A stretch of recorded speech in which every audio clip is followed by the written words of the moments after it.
Hello, sewing bestie.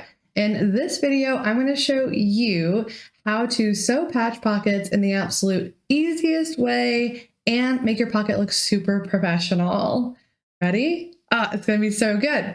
Now, if you don't know how to add a patch pocket at all yet, be sure to check out this video where I run you through the steps you're going to need to take. And then come back here to learn all the tips and tricks to make this project beautiful. Okay? So if you don't know, my name's Abby, and I'm on a mission to help absolute beginners start wearing clothes they've made ASAP.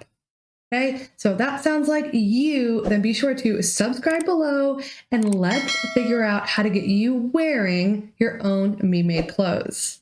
And it all really starts with just picking a project. Pick a project, get started sewing. That's the fastest way to make this happen. And if the reason you haven't started yet is because your sewing machine is making you a little bit nervous, then don't worry, I've got you covered. Down below in the description is my free 5 steps to sewing confidence. It's everything you're going to need from unboxing your machine to sewing your first project. So if that's what you need, grab it down below. Now, let's see how to sew these patch pockets. Now, in the last video, these are the steps we went through to sew these pockets. So we're going to break this down and I'm going to give you tips and tricks for each step. My first tip, and I absolutely love this one, and I just used it, is to reuse pockets that already exist. So in this overall project that we're doing inside my group right now, I didn't even make this pocket. So I upcycled an old pair of pants into an overall dress that you're seeing here. If you want to do this project, I'll leave a link here and at the end of this video. But all I did was seam rip off the pocket from the back of these jeans and then sew them to the front of my overall dress. So in these cases, you don't even have to figure out anything, after the shape or cut it out or make it at all. You just take it from one side of your project and slap it on the new place where you want it. It's so easy and they look super nice. So that's my first and my favorite tip. If you're not going to use a pre-made pocket, then the next thing you need to think about is the shape of the pocket that you want. And you're going to trace that onto either paper or cardstock.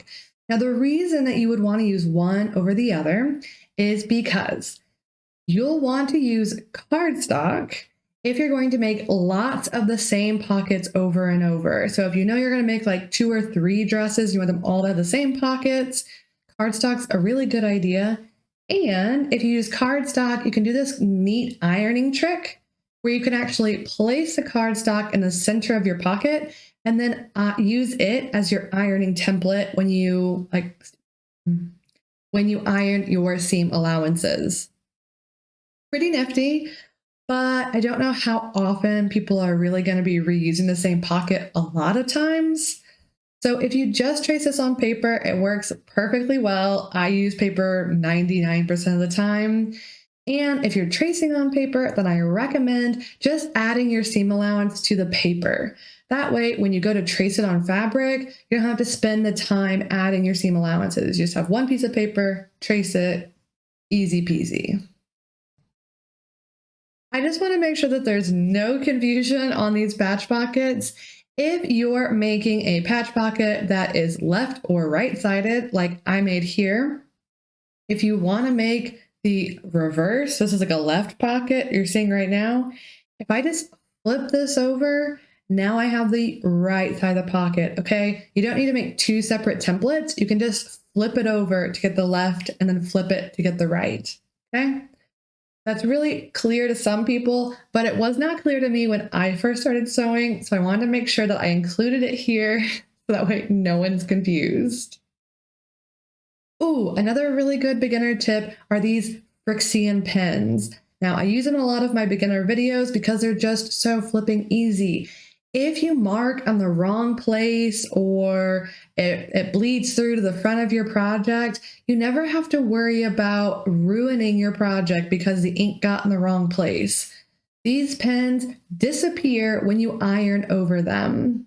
So if you're going to invest in a tool for drawing and marking your sewing projects, I would highly recommend Frixian pens. I do think that they're really, really nice. For those of you out there who want to be super duper precise and you don't like just folding in around 1 centimeter when you're ironing your seam allowance, the trick that I always use and just gives me perfect, accurate amounts of seam allowance every time is from the outer edge of your project, measure in twice your seam allowance. So if I want 1 centimeter, I'll measure in 2 centimeters. Then I'll make a line to connect these points. Repeat this step on all the sides of your pocket.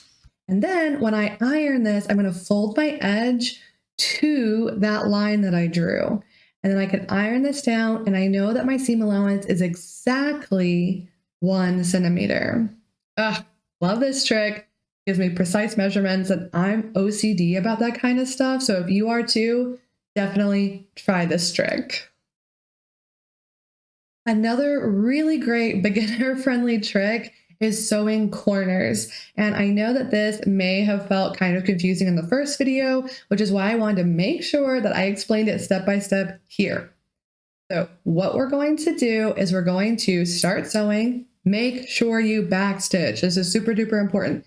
If you don't backstitch your pocket, when you try to put your hand in, you're going to pull the pocket off of your project and it's going to just like come off over time. You don't want that. Make sure you backstitch. And then you're going to sew along the edge of your pocket, making sure that you keep it lined up the same distance from the needle the whole way. You want to sew a nice straight line. Now, when you get to the corner, you're going to want to get the needle in the exact right position. Now, to do this, you can either slowly go with your foot pedal, or to be more precise and more accurate, you can use the hand wheel on the side of your sewing machine. Now, once you think you have the needle in the right position, you're going to want to make sure the needle is down in the fabric. Then you can raise the presser foot and turn your project and line your needle up with the next side of your project. Now, if you turn this and it's not lined up where you need it, turn it back, stitch one more stitch, turn it again, and keep checking this until you get everything lined up exactly right, okay? This may take a couple of tries, that's totally normal, but once you get this in position, then you can sew along the next edge and repeat this process for all of your corners. And when you get to the end, make sure that, again, you backstitch so that way this pocket doesn't fall off. Now, it is really important that you sew nice straight lines right along the edge of your pocket. And if you're struggling to sew straight or you haven't quite got it down yet, then be sure to check out my 5 free steps to sewing confidence down below. I have a special project or activity included in there that will help you master sewing clean, straight lines. So if you need that, down below for you. And that's it. Those are all of my tips and tricks, and I hope that you find them super useful. If you run into any other questions or problems with your patch pocket, let me know below, and I will make even more tips and tricks to help make this project perfect. Because I truly, truly know that you can sew your own clothing. You just might have some questions, and if you do, I want to be here to answer them. So if you've got questions, let me know so I can help you. Okay? In the meantime, if you're looking for another beginner-friendly sewing project to jump into, check out this overall dress that has patch pockets, or one in this playlist here where I just have all of my beginner-friendly projects in one place to make this easy for you. Whatever you decide to do, happy sewing.